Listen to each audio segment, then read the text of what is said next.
안녕하세요. 귀로 여는 세상, 영심이의 책방 가족 여러분, 환영합니다. 오늘의 작품은 문순태 작가의 타오르는 강, 함께 감상하시겠습니다.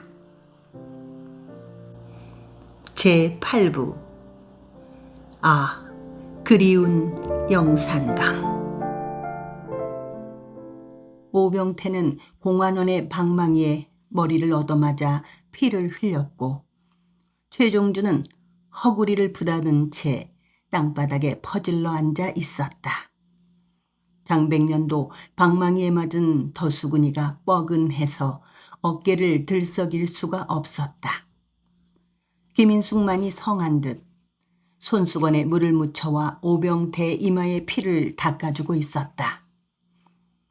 대여섯 명의 농업학교 학생들은 하나 둘 돌아가고 영산포 통학생들만 남았다.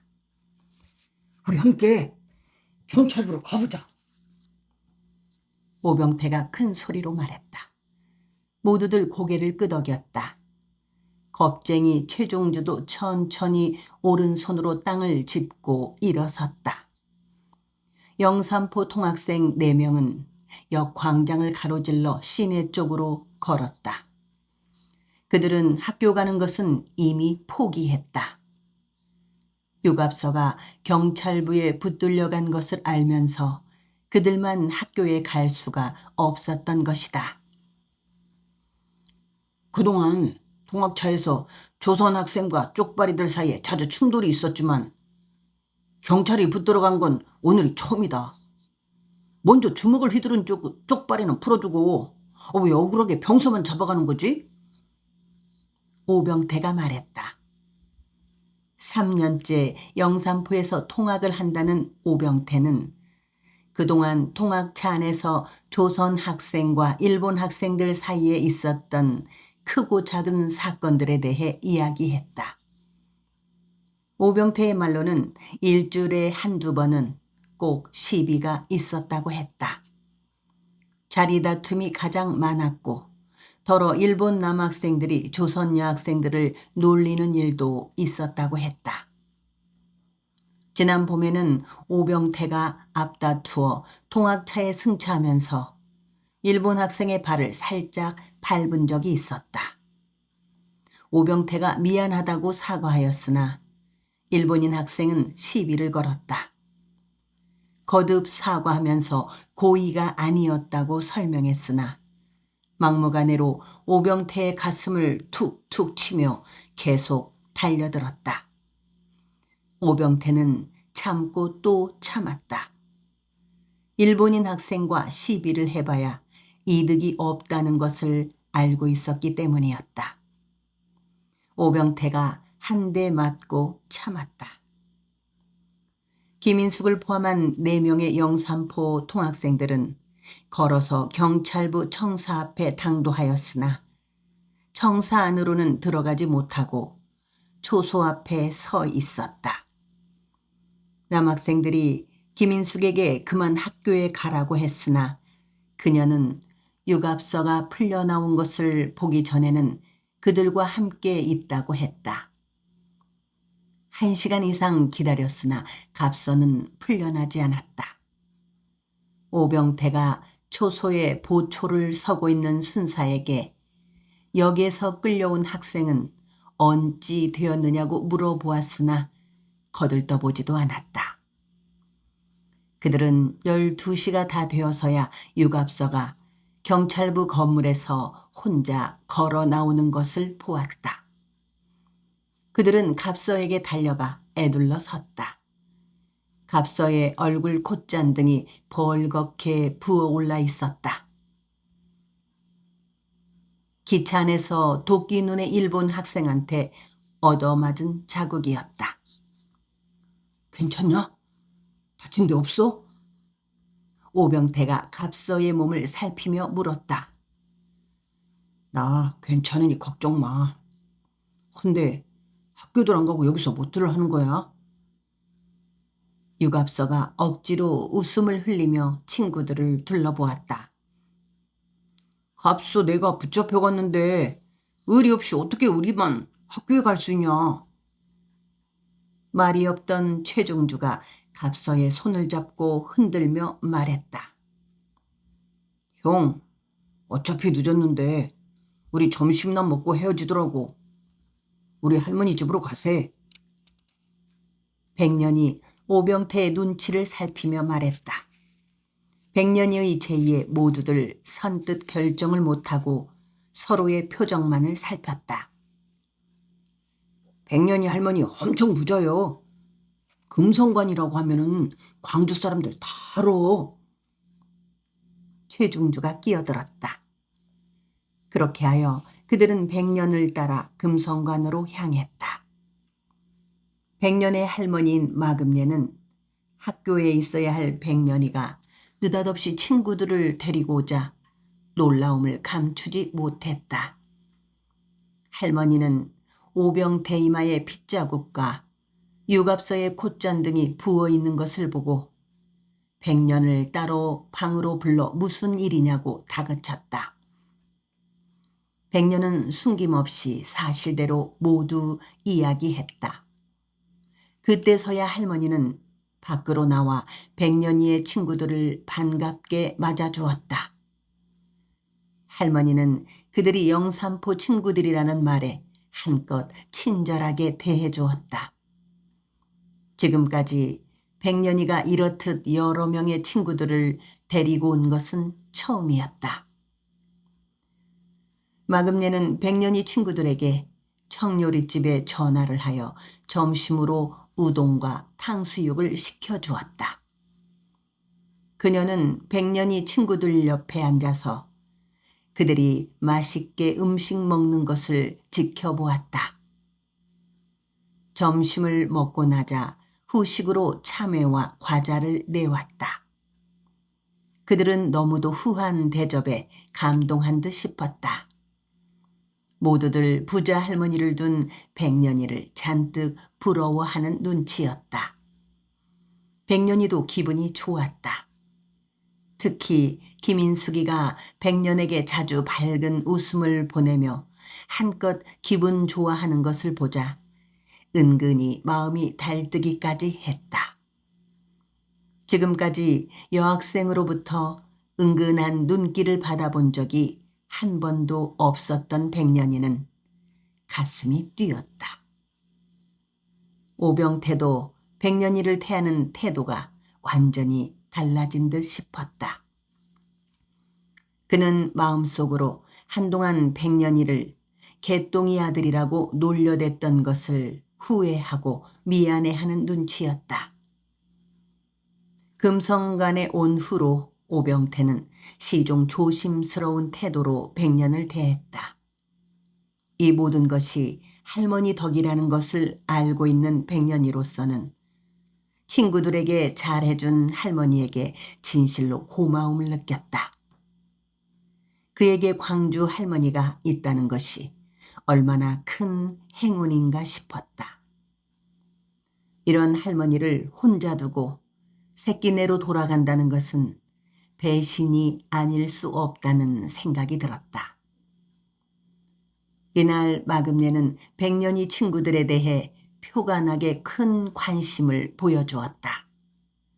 한 사람씩 이름을 묻고 어디에 살고 있으며 어느 학교에 다니고 공부는 잘하는지 아버지가 무슨 일을 하는지 저저히 알려고 했다. 또한 가족관계 등에 대해 시시콜콜 물었다.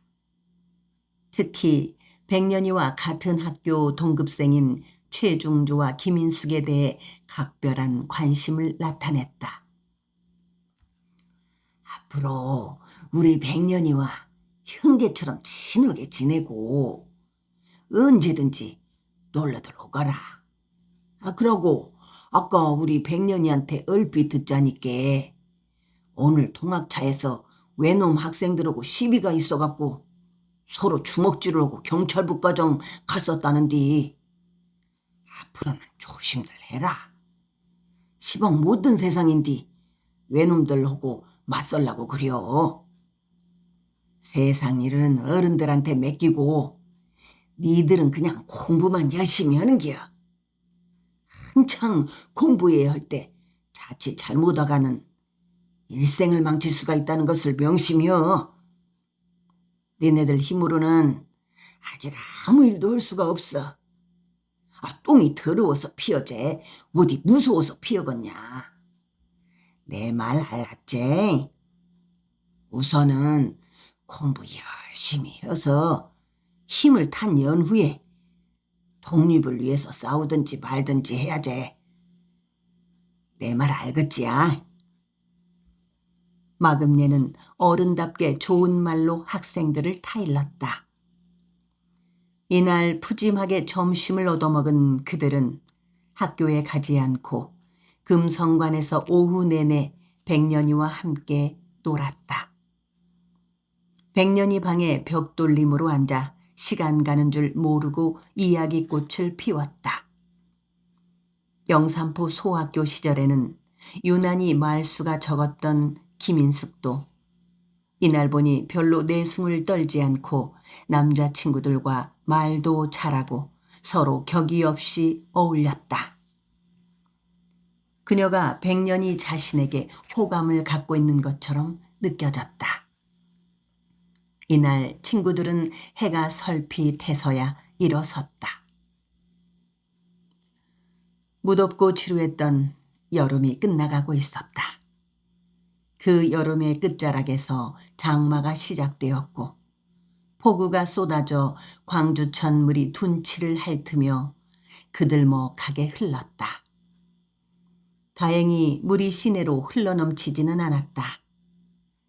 비가 그치자 오랜만에 햇살이 넉넉하게 쏟아져 내렸다. 아침 저녁으로는 제법 소슬한 바람이 건들거리는 것으로 보아 가을이 오고 있는 듯 싶었다. 큰 물이 한바탕 무섭게 휩쓸고 내려간 후 광주천의 황토물이 한결 맑아졌다. 2학기가 시작되어 맞은 두 번째 일요일이다.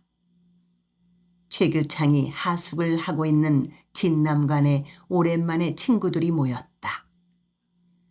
광주고보에서는 5학년인 왕재일을 비롯해서 4학년 장재성, 2학년 최규창이, 농업학교에서는 4학년 박인생과 문승수 등 2명이다. 그동안 최규창과 문승수, 박인생 등이 방학이 끝날 무렵 각기 고향에 가 있다가 개학날에 맞춰 광주에 왔기 때문에 이제야 만나게 된 것이다. 최규창도 개학 전날에야 돌아왔다. 그는 영암 집에서 내려가 이틀 밤만 자고 오려고 했으나 한사코 부모님이 붙잡는 바람에 그만 일주일 이상 눌러 있었다. 부모님이 오랫동안 집에 붙잡아 두고자 한 것은 손자를 기다리기 때문이라는 것을 알고 있었다. 최규창은 광주 고보에 입학하자마자 부모님이 서둘러 3살 위인 도안면 면장 딸한테 결혼을 시킨 것도 빨리 손자를 얻기 위해서다. 최규창이 3대 독자라서 손자를 기다리는 부모님의 심정을 모르는 바는 아니지만 방학 동안 내내 색시 옆에 붙어 있고 싶지가 않았다. 그 때문에 부모님의 성화가 빗발쳤으나 여름방학이 거의 끝날 무렵까지도 집에 가지 않고 하숙집에 남아 빈둥거렸다. 방학이 끝나기 일주일 전쯤이었다. 난데없이 시골에서 아버지가 색시를 데리고 하숙집에 나타났다. 아버지는 색시를 그의 하숙방에 밀어 넣어주고는 그 길로 내려가 버렸다. 최규창은 너무도 창피하고 부끄러워 도망치고 싶었다. 진남관의 여주인과 종업원들이 쑥덕거리는 소리가 들리자 고개를 들 수조차 없었다. 그렇다고 색시를 쫓아버릴 수도 없어 땡감 먹는 심정으로 색시와 그날 밤을 같이 보내고 날이 새기도 전에 색시를 앞세우고 고향으로 내려갔다. 최규창이 짐을 꾸려 고향집을 떠나올 때 색시 윤씨가 대문 밖 고삿까지 따라 나와서 그의 뒷모습을 바라보고 서 있었다. 색시가 대문 밖까지 나와서 배웅을 해준 적은 처음이었다. 혼인을 한 지 3년이 지났으나 색시는 말수도 적고 여전히 부끄럼이 많아 그 앞에서 고개조차 바로 들지 못하고 한사코 몸을 사렸다. 최규창은 친구들에게 집에서 가져온 약밥을 내놓았다. 색시가 새벽에 일어나 시루에 쪄서 버들고리 도시락에 싸준 것이다. 최규창은 친구들과 함께 약밥을 먹으면서 얼핏 색시 생각을 떠올렸다. 처음에는 부모가 시키는 대로 혼인을 하게 되어 담배 씨만큼도 정이 우러나지 않았는데 2년이라는 세월이 흐르게 되니 자신도 모르게 새록새록 애틋한 정이 싹트기 시작한 듯 싶었다. 더울 사람 없지? 왕제일이 주위를 둘러보며 물었다. 약속한 5명이 모두 모였다.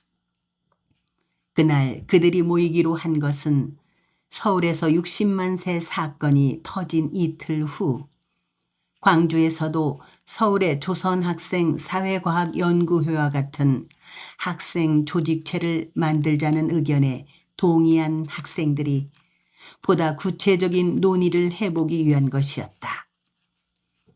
광주에서도 서울에서처럼 보다 조직적으로 항일 투쟁을 하자면 구심점 역할을 할 수 있는 단체가 만들어져야 했기 때문이다.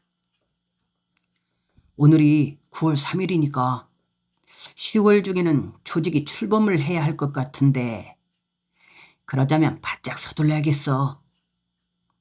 장재성이다.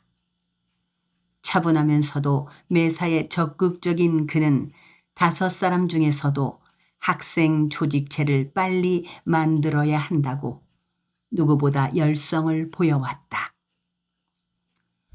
창립을 주도할 발기위원은 10명 정도로 하고 시내 여러 학교 학생들을 참가시킬 회원 수는 100명은 되어야 할 터인데 우선은 회원 확보가 중요한 문제가 아닐까?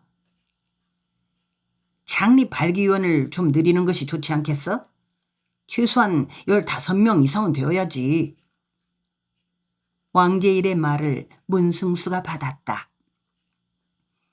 광주 고보와 농업학교만 가지고도 15명 확보는 가능할 것 같은데 우리 학교에서 이미 6명이 확보되었어. 농업학교 박인생의 말이다. 박인생은 방학 동안에 농업학교에서 정남균, 정동수, 종석, 김한필 등 4명에게 은밀하게 학생 조직에 대한 취지를 설명하고 승낙을 받아놓은 터였다.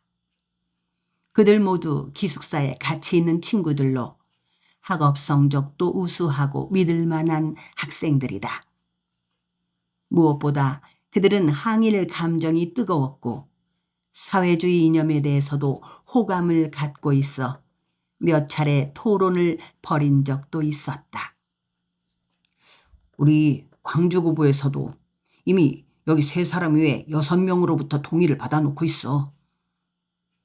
장재성은 그러면서 한 사람 한 사람 거명을 했다. 광주고보에서 동의한 학생들은 그날 모인 왕제일, 장재성, 최규창 외에 김광용, 임주홍, 국순업, 안종익, 김창규, 최용호 등이다. 농업학교 학생이 6명이고 광주 고보 학생이 9명으로 총 15명이다. 모두 학교 생활에 성실하고 친구들 사이에서 신망이 두터운 학생들이다. 현재 15명이 확보되었는데 이 수로 충분하지 않겠어? 창립 발기위원은 15명으로 확정하면 어떨까? 장제성과 왕제일의 말에 모두들 찬성했다. 다음으로 회원 확보와 조직의 목적, 그 구체적인 활동 목표 등을 정하는 일인데 어떻게 하는 것이 좋을까? 창립 발기인들 한 사람당 10명 정도 회원을 확보하면 어떨까? 목적과 구체적인 활동 계획은 장제성이가 준비하도록 해. 장제성의 말 끝에 왕제일이 의견을 제시했으며 모두들 찬성했다.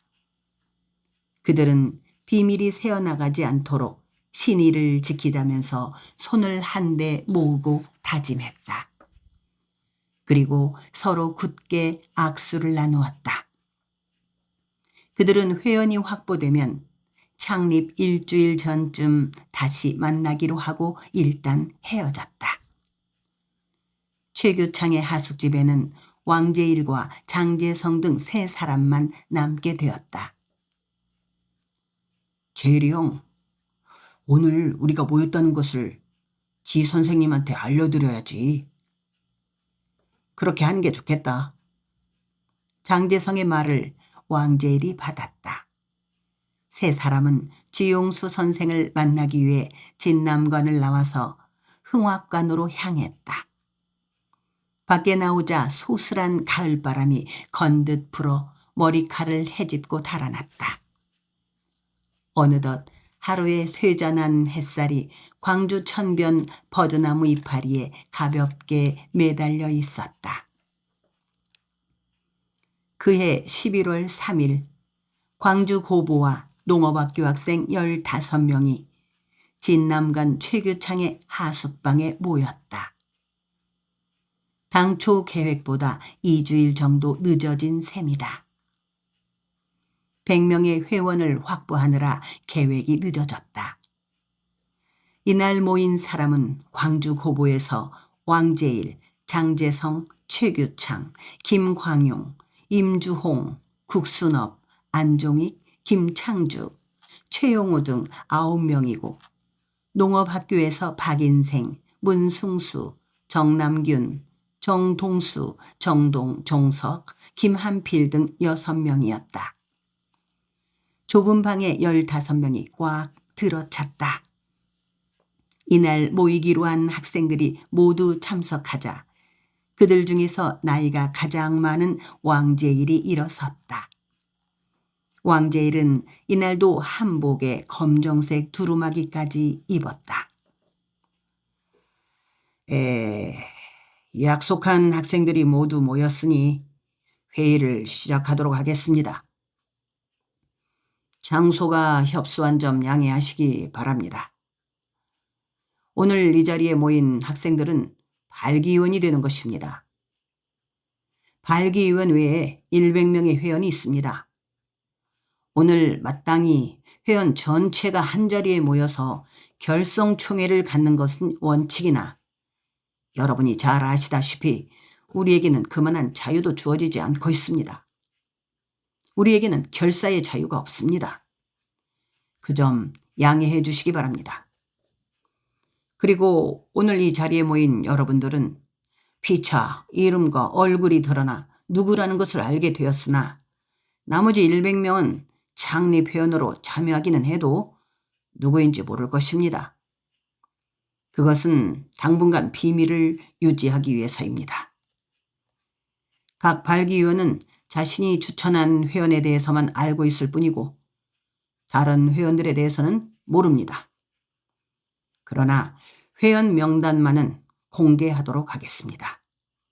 참, 오늘 창립하는 우리 모임의 명칭에 대해서 그동안 여러 발기위원들의 뜻을 모아본 결과 성진회로 하자는 의견이 많았습니다. 깨달아서 앞으로 나아가자는 뜻입니다. 성진회 어떻습니까? 왕제일의 의견에 모두 찬동하여 박수를 쳤다. 자, 그러면 성진회를 이끌어가기 위해서는 지도부가 만들어져야 할 것 같습니다. 우선 총무와 서기 그리고 회계 정도는 맡을 사람이 정해져야 하지 않겠습니까? 호명으로 추천하여 거수로 결정하는 것이 어떻겠습니까? 왕제일이 방 안에 벽을 등지고 빙 둘러앉은 학생들을 둘러보며 말했다. 총무는 연장자인 왕제일 선배가 맡는 것이 좋겠습니다. 농업학교 박인생이 일어서서 왕제일을 추천했다. 모두들 박수로 찬동을 표시했다. 이거 쑥스럽네요. 좋습니다. 졸업이 얼마 남지 않았으나 당분간이라도 성진회를 활성화시키기 위해 부지런한 심부름꾼이 되겠습니다. 그러면 서기를 추천해 주십시오. 총무를 광주구보에서 맡았으니 서기는 농업학교에서 맡는 것이 좋겠습니다. 서기로 박인생을 추천합니다. 농업학교 문승수였다. 모두 박수를 보냈다. 이어서 회계에는 최규창이 장재성을 추천했다. 이렇게 하여 총무, 서기, 회계가 선출되었다. 그러면 여러분, 서기를 맡은 박인생 군이 성진회의 목적과 취지, 그리고 앞으로 활동에 대한 구체적인 내용을 설명을 해 주시겠습니다. 왕제일이 박인생을 보며 말했다. 박인생이 일어섰다.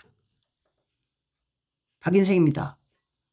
여러분이 잘 아시다시피 우리 민족은 그동안 한일 합방의 부당성을 주장하고 민족의 독립을 위해 투쟁을 계속해왔습니다. 따라서 우리 성진회도 작게는 사회과학연구회와 식민지 교육체제를 반대하기 위한 역량을 기르기 위해 공부를 하자는 것입니다. 그리고 크게는 민족의 독립을 쟁취하기 위해 보다 조직적으로 투쟁을 전개하는 것입니다. 우리는 성진회의 조직을 보다 굳건히 확대하고 철저히 준비를 하여 충분히 역량을 갖춘 다음 적극적으로 항일 투쟁에 나서야 합니다. 무엇보다도 중요한 것은 우리와 뜻을 같이 할 수 있는 회원들을 많이 확보하여 조직을 튼실하게 만드는 일이라고 생각합니다. 그러기 위해서는 우리 발기위원들부터 모임을 자주 갖는 것이 좋을 것 같습니다.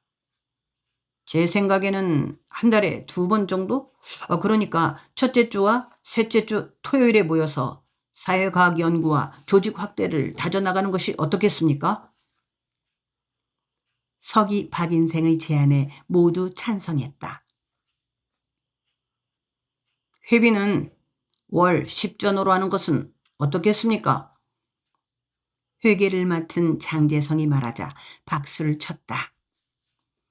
회의가 얼추 끝나갈 무렵이 되자 최규창은 실ong에서 대우리 바구니를 꺼내 엿 한 가락씩을 나누었다. 마지막으로 왕제일이 일어나서 회원들의 이름을 한 사람씩 호명하였다. 본인은 없으나 이름을 부를 때마다 박수로 환영했다.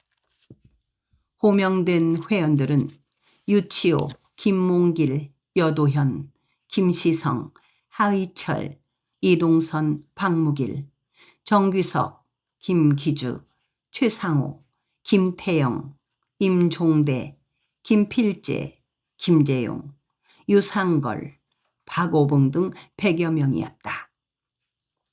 자, 그러면 마지막으로 역사적인 성진회의 발족을 자축하는 의미에서 우리 모두 힘차게 박수 한번 더 칩시다. 왕제일의 제안에 일동은 두 손의 손바닥을 한데 모았다.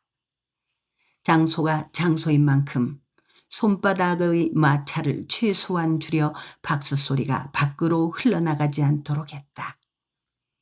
소리 없는 박수를 치고 있는 그들의 표정은 엄숙하고 진지했다. 총무님, 성진회의 발전을 위해 우리와 뜻이 맞는 지역 어른들 몇 분을 고문으로 모시고 청년회 간부들을 지도위원으로 추대하는 것이 어떻겠습니까? 농업학교 문승수가 새로운 제안을 했다. 문승수 동지의 제안에 동의합니다. 우리 지역의 유직급 인사 몇 분을 고문으로 모시고 사상적으로 일치하는 청년회 간부들 중에서 우리들에게 가르침과 사상적 영향을 주는 몇 분을 지도위원으로 모시는 것이 좋을 것 같습니다. 문승수와 같은 농업학교 학생 정남균의 말이었다. 좋은 제안이기는 합니다. 그러나 성진이는 어디까지나 청년 학도들이 자발적이고 주체적으로 이끌어가는 청년 학도들만의 순수한 조직이어야 한다고 생각합니다. 여기에 기성세대가 개입되면 순수성을 잃게 될 우려가 있습니다. 그리고 비밀 유지에도 도움이 되지 않을 수도 있습니다. 필요하다면 그때마다 기성인들의 자문을 받는 것은 좋습니다만 굳이 표면적으로 고문이나 지도위원들을 둘 필요는 없다고 봅니다. 장재성의 말에 여기저기서 찬동을 표시했다. 문승수도 곧 자신의 제안을 취소했다. 이렇게 해서 1926년 11월 3일 오후 늦게 광주 부동정에 있는 진남관 최규창의 하숙방에서 성진회가 결성되었다. 지도부에서 다음 모임 날짜가 결정되는 대로 연락을 하기로 하고 창립 8기인 회의를 끝마쳤다. 다음 날 다시 모여서 기념사진을 찍기로 했다. 그들은 날이 어두워지기를 기다렸다가 한 사람씩 진남관을 빠져나갔다. 한꺼번에 15명이 우르르 밖으로 몰려나가면 이상하게 보일 수도 있기 때문이었다. 성진회가 결성된 지 2주일쯤 후에 정우회 선언이 있었다. 11월 15일 동경의 1월회 간부 안광천, 하필원 등에 의해 작성된 이 선언은 사회주의 및 공산주의 진영과 민족주의 진영 사이에 뿌리 깊은 반목이 계속되고 있을 때 파벌적 운동을 초월한 민족 단일당의 결성을 주장한 내용으로 충격을 주었다. 정우의 선언은 국내외의 모든 파벌적 대립에 대해서 자기 반성의 계기를 제공했으며 일부 반대 세력을 제외한 많은 사회단체가 그 노선에 긍정적인 태도를 보였다. 조선노동총연맹은 정우선언 노선에 일치되는 변화를 실제적으로 나타내 보였으며 민족운동 진영에서도 민족 단일당의 결성에 대해 긍정적인 반응을 보였다. 이 무렵 광주에서도 사회주의 청년운동이 보다 활발해지고 있었다. 그해 9월 2일 제3차 조선공산당이 출범하고 전북, 부안, 백산 출신 김철수가 책임비서에 선출된 이후 광주에서는 광주청년회를 중심으로 신사회운동과 함께 비밀 결사를 위한 새로운 움직임이 일기 시작했다. 서울파 고려공산당 동맹은 청년회와 학교를 통해 이른바 대중을 교도하고 투사를 양성한다는 목표를 세웠다. 특히 광주 청년회와 학교를 투사 양성 기관으로 활용하고자 했다. 그러기 위해서는 광주 시내에 있는 학교를 중심으로 비밀 결사를 지원하지 않으면 안 되었다.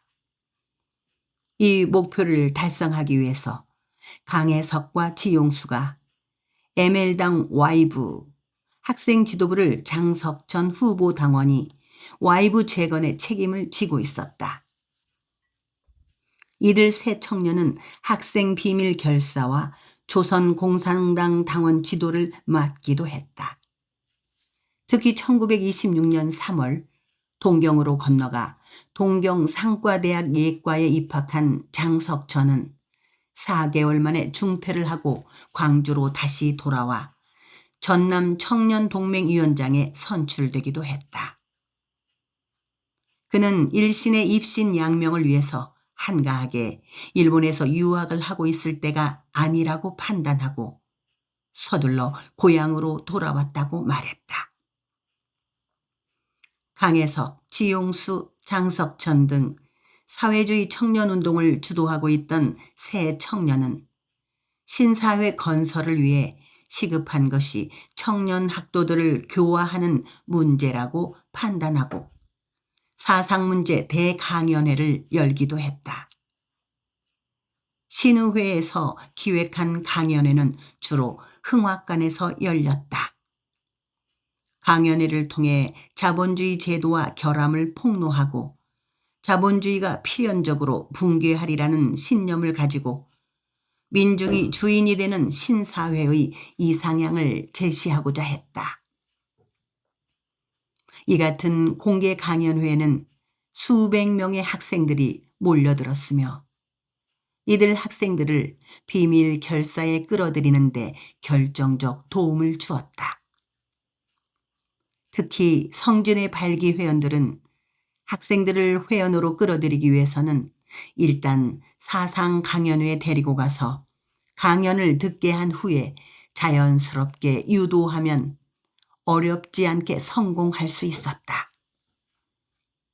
민족 현실에 불만을 품고 있는 학생이라면 누구나 광주 청년회가 표방하는 신사회 건설에 관심을 나타내게 마련이었다. 광주 청년회 강령에 보이는 신사회는 사회주의를 완곡하게 드러내는 말로 이 무렵 흔히 쓰는 표현법으로 경제적 해방운동과 맥락을 같이 하기도 했다. 광주 청년회가 주력하고자 한 정치적 해방운동은 모든 정치적 억압으로부터의 해방을 목표로 삼는 운동, 즉 부르주아 민주주의적 권리를 쟁취하기 위한 운동과 식민지 상태로부터 벗어나기 위한 독립운동을 의미했다. 이에 반해 경제적 해방운동이란 모든 경제적 착취관계를 분쇄하기 위한 운동, 즉 지주 자본가의 착취에 저항하는 노동자 농민의 계급투쟁, 계급해방운동이었다. 1926년도 끝자락에 와 있었다. 정의회 선언이 있고 한 달쯤 지나 강혜석, 지용수, 장석천 등 광주 청년회 간부들이 성진회 지도부와 만났다. 장석천의 주도로 함께 저녁이나 먹자고 모인 것이다. 성진회에서는 왕제일과 장재성, 박인생이 나왔다. 이들 6사람은 흥학관 앞에서 만나 가까운 청요리집 한갓진 구석방으로 들어가 마주 앉았다. 이제 연말도 얼마 남지 않았고 해서 막년회 겸 오랜만에 저녁이나 먹자고 불렀네. 장석천이 탕수육과 우동을 주문하고 나서 새 학생들을 보며 말했다. 성진회가 발족된 지 한 달이 지났으나 성진회 지도부 3명이 같이 청년회 간부들을 만난 것은 그날이 처음이었다. 학생들은 청년들에게서 최근 세상 돌아가는 소식을 듣고 싶었기에 잔뜩 긴장하고 귀를 모았다. 기실 학생들은 지금까지 청년회 사람들이 아니면 신문에 보도되지 않은 국내외 정세를 귀동냥할 수가 없었던 터라 잔뜩 기대를 하고 나온 것이었다. 더욱이 그들은 일본에 유학을 갔다가 넉 달 만에 돌아온 장석천의 이야기를 듣고 싶었다. 특히 졸업을 하면 일본 유학을 가기로 결심한 장재성 입장으로서는 장석천이 되돌아온 연유가 궁금했다. 자네들 3사람 성진회 발직시키느라 애들 썼네. 앞으로 성진회의 기대가 크네. 특히 성진회가 앞으로 계급투쟁에 큰 역할을 해주기를 바라네. 우리가 일제로부터 독립을 하더라도 민족 내부에 존재하는 착취관계를 해소치 않으면 진정한 해방을 달성할 수 없다는 것을 자네들은 잘 알고 있으리라 믿네. 강혜석이 말했다. 자네들은 사회주의 이상이 실현된 사회야말로 우리 민족과 세계 인류가 나가야 할 신사회라는 것을 명심하기 바라네. 장석천도 강혜석의 말을 거들었다. 그나저나 신년을 맞아 성진의 구체적인 활동 계획이 뭔가? 그 조직을 만들었으면 뭔가 보여줘야 할 거 아닌가? 지용수가 장재석을 보며 물었다. 지금 당장은 시내 학교에 보다 많은 동지를 회원으로 맞아들이는 일입니다. 그리하여 내년 봄쯤에는 기회를 잡아서 구체적으로 행동을 보여주려고 합니다. 식민지 교육의 맹점을 문제 삼는 것도 괜찮을 것이네. 적금에 여러 학교에서 동맹 휴학운동을 하는 것도 바로 그 문제가 아닌가. 장재성의 말에 지용수가 곁들었다. 그러면서 지용수는 작금 서울의 학생단체들이 내건 사회과학의 보급이라는 슬로건은 일본 제국주의에 대한 명료한 이론적 분석과 뚜렷한 투쟁 방법을 제공하는 데 상당한 역할을 했고, 식민지 교육 정책에 대한 교내 투쟁적 성격에서 차츰 광범위하게 본격적인 일제 타도로 향하게 했음을 역설했다. 항일 맹유 투쟁은 학생들 자체의 문제만으로 끝나지 않고 일반 민중의 항일 의식을 자극하는 계기가 되었으며 여러 사회단체의 항일 활동을 북돋을 역할을 하고 있다네. 앞으로 항일 맹유 투쟁은 지속적이고도 집요하게 전개되어야 하네. 장석천이 말했다. 사실 그즈음 60만 세 운동 전후로 보통학교는 물론 고등보통학교에서 항일 맹유 투쟁이 빈번하게 일어나고 있었다. 항일 맹유 투쟁의 직접적인 원인은 학교 설비의 불충분이나 학교 운영 전반의 문제, 학과목에 대한 불만, 교원 배척 등이 있었는데 이는 모두 일본인을 상대로 한 투쟁이기도 했다.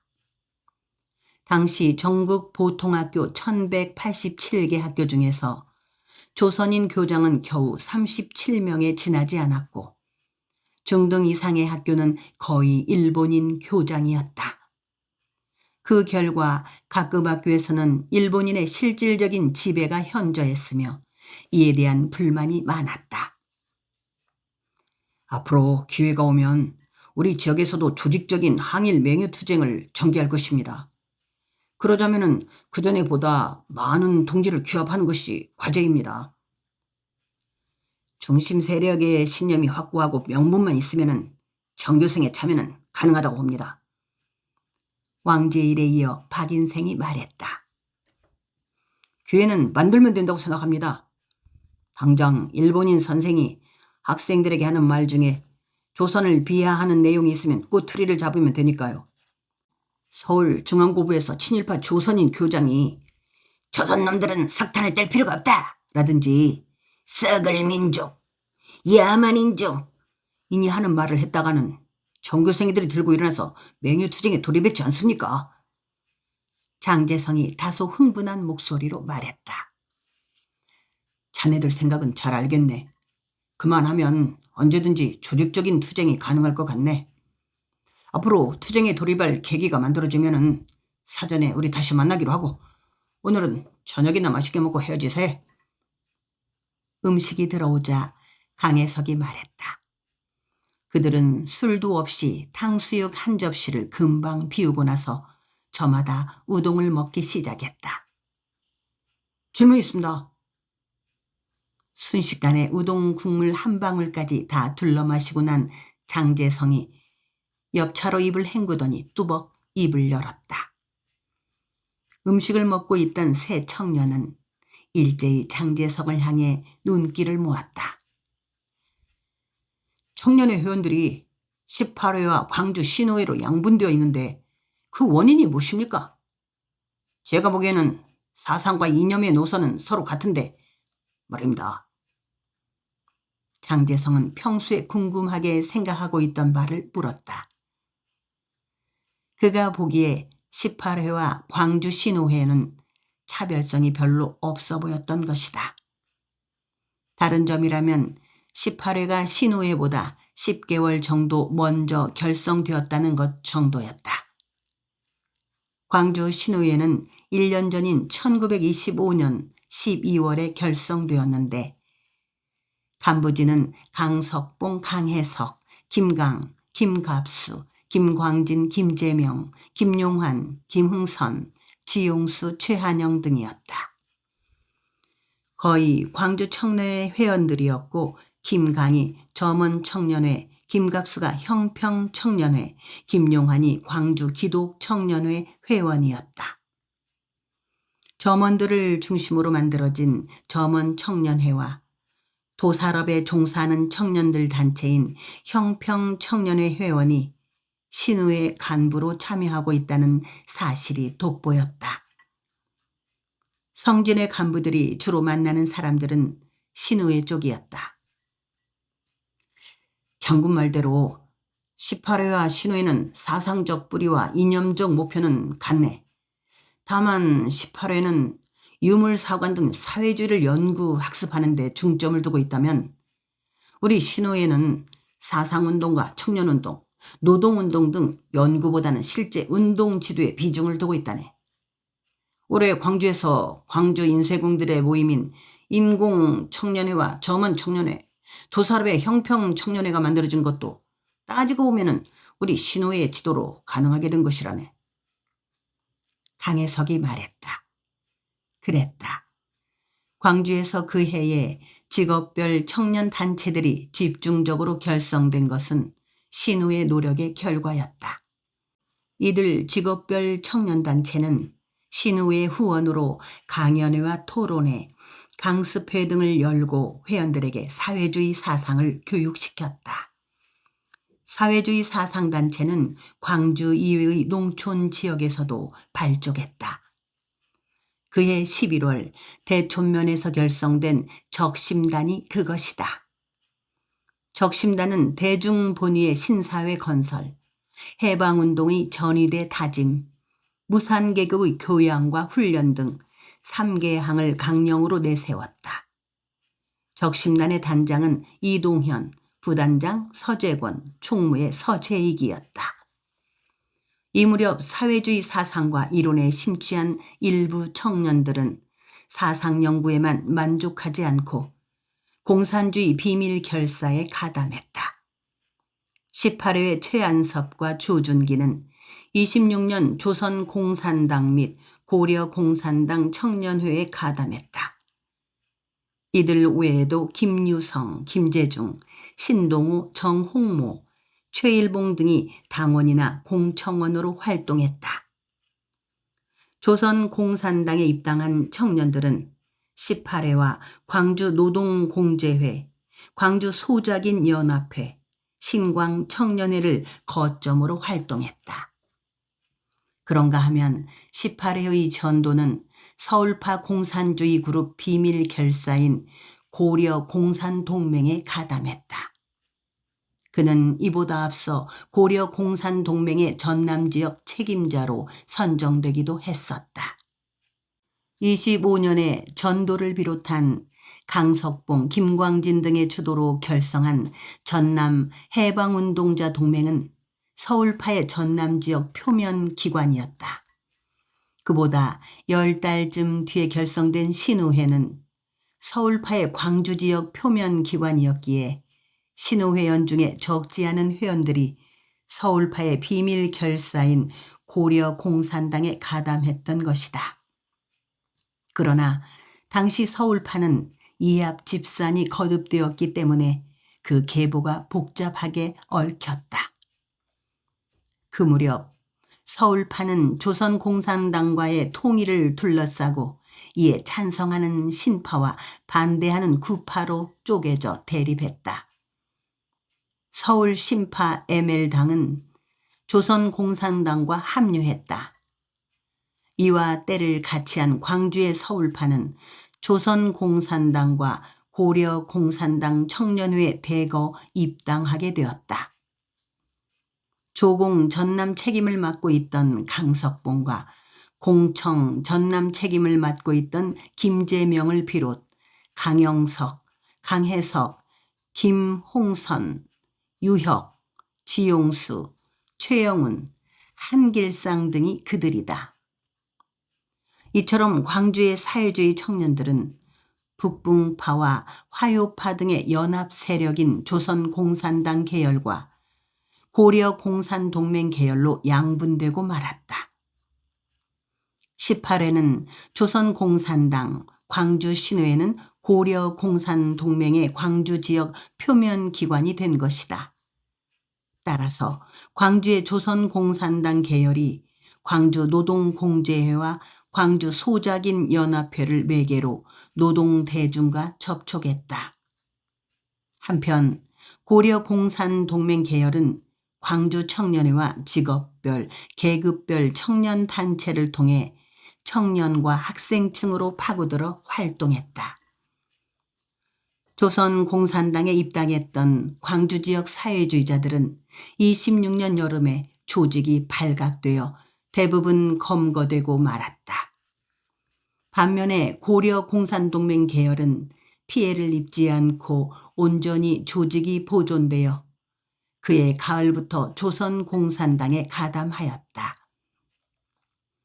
그 후부터 이들은 광주청년동맹과 전남청년연맹을 통해 광주지역 청년학생운동에 영향력을 행사할 수 있었다. 그 무렵에 서울 서대문 형무소 앞 천연동에서는 제3차 조선공산당 제2회 대회가 개최되었다. 많은 당원들이 검거된 상황에서도 각지에서 수십 명의 지방 대표들이 참석했다. 광주 지역에서도 강석봉, 김재명 등이 12월 6일 밤 서울에 도착하여 긴장과 공포 속에서 당의 의안 통과와 조직을 마치고 새벽에 서둘러 내려왔다.